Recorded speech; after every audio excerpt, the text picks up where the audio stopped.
Y esas noches de desvelo son el momento sagrado que Dios ha elegido para hablarte. ¿Recuerdas cuando dijo, y por tanto he aquí, yo la induciré y la llevaré al desierto y hablaré a su corazón? ¿Lo recuerdas? Y si en lugar de esos momentos dedicarlos a pensar en lo malo que te han hecho, si en lugar de dedicárselos al sufrimiento, al dolor, al llanto, mejor le dices a Dios como le dijo Samuel, heme aquí, ¿qué me quieres decir? Yo te digo que no luches contra el techo de esa habitación, contra el pesado silencio. Deja que Dios obre mejor en tu desesperación. Esa interminable noche de insomnio, mejor conviértela en una gran noche de vigilia. Porque es que mientras el mundo duerme, tú estás despierto esperando escuchar la voz de Dios. Mira, quiero compartirte algo muy hermoso, como todo lo que Dios nos enseña a través de su palabra. Y es sobre la vasija, el alfarero y el tesoro dentro de la vasija. Ya puedes ir deduciendo quién es cada quien, pero te adelanto, tú eres protagonista en esta historia. Así es que nosotros somos vasija de barro.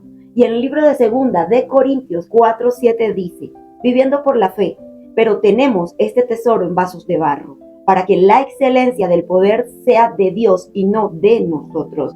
En este pasaje se compara a las personas con vasijas de barro, para demostrar que el poder que obra en ellas proviene de Dios y no de ellas mismas. El vaso de barro representa al hombre exterior, que es frágil, que es innoble. El contraste entre el vaso de barro y el tesoro demuestra la superioridad del tesoro y la inferioridad del vaso. Pablo, el apóstol Pablo, hace una hermosa afirmación de que tenemos este tesoro en vasos de barro. El apóstol Pablo, con esto, nos enseña o nos muestra que estaba atravesando una gran dificultad en su ministerio. Más sin embargo, se sentía alentado, y esto lo podemos comprobar en 2 de Corintios 4:1, porque reconoce que en su ministerio había recibido misericordia y que él y los demás que compartían ese ministerio no estaban perdiendo el ánimo. Enseña que podían seguir animados y tener confianza porque caminaban en la verdad de la palabra de Dios y no en su propia inteligencia o astucia. Y como su confianza estaba en su verdad, es decir, en Dios y no en su propia habilidad, podrían cumplir su ministerio con buena conciencia, con confianza. Y yo quiero que a través de esta enseñanza tú te enfoques en tu principal y primer ministerio, tu familia. ¿Cuál es el tesoro mencionado en este versículo? Este tesoro se refiere al conocimiento y la verdad de Dios. Y ese tesoro es muy valioso porque nos guía a una verdad plena y muy significativa en Cristo. Y como cristianos debemos cuidar este tesoro y compartirlo con los demás. Pero, ¿por qué se menciona que está dentro de vasos de barro? La respuesta a esta pregunta es sencilla. Porque somos imperfectos y frágiles. Los vasos de barro eran utilizados comúnmente en la antigüedad como recipientes para transportar líquidos, pero no eran muy resistentes y podrían agrietarse con facilidad. De igual manera, nosotros como seres humanos también somos frágiles y podemos ser quebrantados fácilmente por las dificultades de la vida. Y este versículo precisamente nos invita a reflexionar sobre esas dificultades en nuestra vida. Es fácil sentirnos frustrados o desanimados cuando enfrentamos dificultades o fracasos.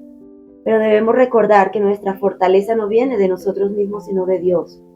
Pero muy a menudo desmayamos porque no consideramos que tan grande es el llamado que Dios nos da. Y en este siguiente versículo nos ratifica eso. Isaías 45 del 9 al 12. En este pasaje se dice que una vasija de barro no discute con quien la hizo, ni el barro le dice al que lo trabaja, ¿qué estás haciendo? ¿Qué significa esto? Que si nosotros somos el barro en manos del alfarero, debemos confiar. ¿Quién es el alfarero? Jesús. Y en el libro de Jeremías 18 del 4 al 6 también nos habla de que el alfarero puede hacer una vasija de barro pero si se echa a perder, la puede volver a hacer. Y yo sé que enfrentarte a tu propia vasija rota no es fácil, pero necesitas confiar que estás en las mejores manos. Y es tu Creador quien en realidad te conoce, más que tú misma, más que tú mismo. ¿Cuántos personajes bíblicos tenemos como ejemplo que ni siquiera ellos mismos se conocían, no confiaban en sus capacidades, de hecho, no creían que tenían capacidades? Y por eso no creían en el propósito de Dios para sus vidas.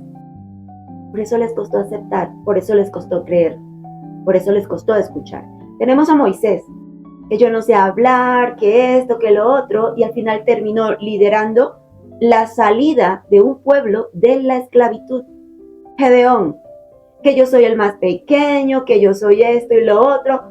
Gedeón se percibía como un hombre cobarde, pero es que Dios veía en él un gran guerrero que iba a liderar y libertar al pueblo en ese momento de las manos de sus enemigos. Terminó cumpliendo ese propósito. Ellos eran también personas quebrantadas e imperfectas, y así Dios las usó, las restauró y las convirtió en su obra de arte. Deberíamos sentirnos alentados de que Dios también puede usarnos para lograr cosas grandes e importantes. Porque somos simplemente vasos de barro y el tesoro es el don de Dios que llevamos dentro. Enfréntate a esos pedazos, recógelos y entrégaselos a Dios, al experto en hacer obras de arte. Yo quiero que tú veas esto no como una simple historia, sino como un reflejo de lo que muchos viven en silencio.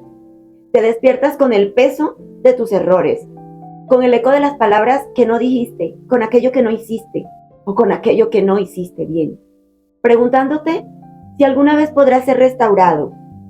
Pero yo te digo que tu quebrantamiento no es tu final, al contrario, es el inicio de algo divino. Tu situación no es un castigo, tu dolor no es una maldición, sino el escenario donde Dios va a mostrar su poder. Tu dolor será un recordatorio que el barro en las manos del alfarero nunca se desperdicia. No importa cuán roto estés, Dios no ve nuestra vida como la vemos nosotros. Donde tú ves ruinas, Dios ve un proyecto en construcción. Imagínate ese momento en que el alfarero aplasta el barro en el torno. Para alguien será incomprensible ver de todo ese, digamos, masacote, una obra de arte. Pero es que esa vasija nueva solo está diseñada en el corazón del alfarero y la visualiza en su mente. Y el barro, mucho menos la puede ver, no la puede entender. El barro solo ve y siente que lo están triturando, no moldeando. Pero para llevarlo al propósito implica quebrantamiento, la destrucción de lo viejo para dar paso a lo nuevo. Yo te invito a entregar esa área de tu vida al alfarero. Identifícala, medita en ella, en tu comportamiento, en tus sentimientos. Pregúntate qué áreas de tu corazón te resistes a entregar y a ser moldeada. Pregúntate si acaso te aferras a culpas, al dolor o al enojo. Piensa en ese lugar donde las heridas son más profundas, donde el peso de la soledad parece aplastante, donde la impotencia no te permite seguir adelante, donde el ¿por qué a mí? No sale de tu mente. En ese lugar es donde Dios quiere encontrarte. En ese lugar Dios quiere mostrarte que tu vida, aunque esté rota, podrá restaurarse. El barro debe ser quebrantado para poder ser hecho de nuevo. Y eso es lo que Dios hace con nosotros. Pero no nos deja en ruinas. Él reconstruye, Él renueva y nos da un propósito que trasciende el dolor. Recuerda esto, tú que estás ahí, que sientes que no puedes más. Tu dolor es una invitación a entregarte confiadamente en los brazos de Dios. Y aunque no entiendas el proceso, por favor confía en su final.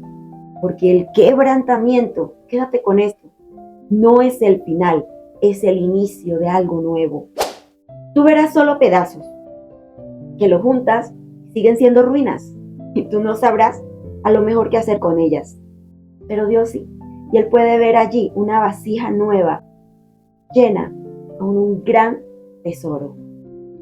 Señor, ¿por qué me permites esto? Yo quiero que hoy medites en esto mismo. Dios no quiebra lo que no tiene intención de restaurar. Él no permite el sufrimiento sin un propósito eterno. Lo que hoy es una pérdida, lo que hoy para ti es un fracaso, es el preludio de lo que Dios está preparando en tu vida para glorificarse. Aleluya. Dios elige usar nuestras debilidades, nuestras grietas, incluso nuestras caídas, para mostrar su gloria a través de nosotros. El libro de 2 de Corintios 7, del 10 al 11 dice que la tristeza que proviene de Dios produce el arrepentimiento que lleva a la salvación, mientras que la tristeza del mundo produce la muerte.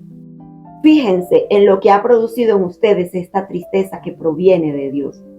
A lo mejor tu encuentro con Él, esta tristeza te llevó o te lleva a encontrarte con el Señor, a conocerlo, a escucharlo, tu comunión con Él, tus noches para Él, tus madrugadas para Él, para hablarle, para refugiarte en Él. En esas noches de insomnio o en esa madrugada cuando despiertes, aprovéchalas.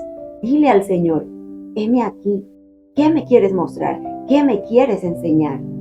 Levántate de la cama, adora, alaba, entrega lo que no debe estar atascado en tu alma, suelta lo que te tiene atada.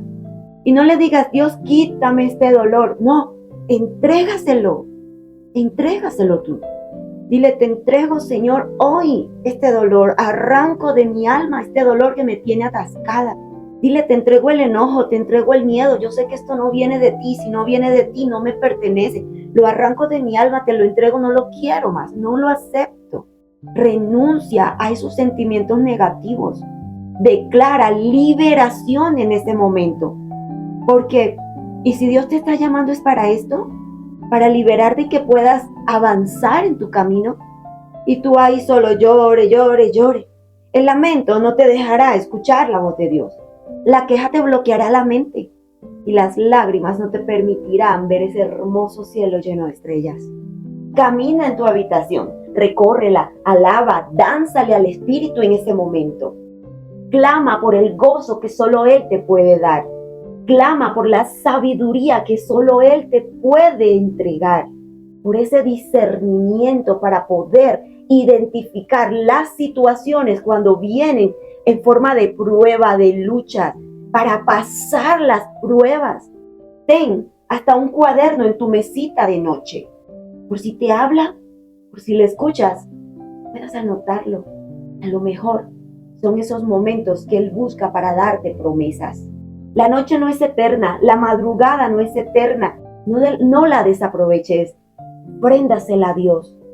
Encuentra propósito en tu quebrantamiento y en tu insomnio. Esas noches interminables de preguntas y vacíos no son momentos de angustia, sino un espacio divino que Dios reserva para encontrarse contigo y moldear tu espíritu. Es que cuando el ruido se apaga es cuando el alma está receptiva. Y aunque su voz a veces no es una respuesta clara, a veces llega como un susurro, a veces como una pregunta al corazón, o a veces como un silencio que te invita a descansar, a confiar y a llevarnos a una total rendición en Él. Cuando los pensamientos intenten devorarte, deténlos un momento y en lugar de pelear contra ellos, conviértelos en una oración. Recuerda que cada noche de insomnio es un taller donde el alfarero está moldeándote. Deja que esas noches las use para hacer de ti una obra de arte, porque Dios sabe los planes que tiene para ti. Planes de paz y no de calamidad para darte el fin que esperas. Jeremías 29:11. Te invito a que esta noche lo recibas como la oportunidad de ese encuentro con el Creador. Que el Señor te bendiga.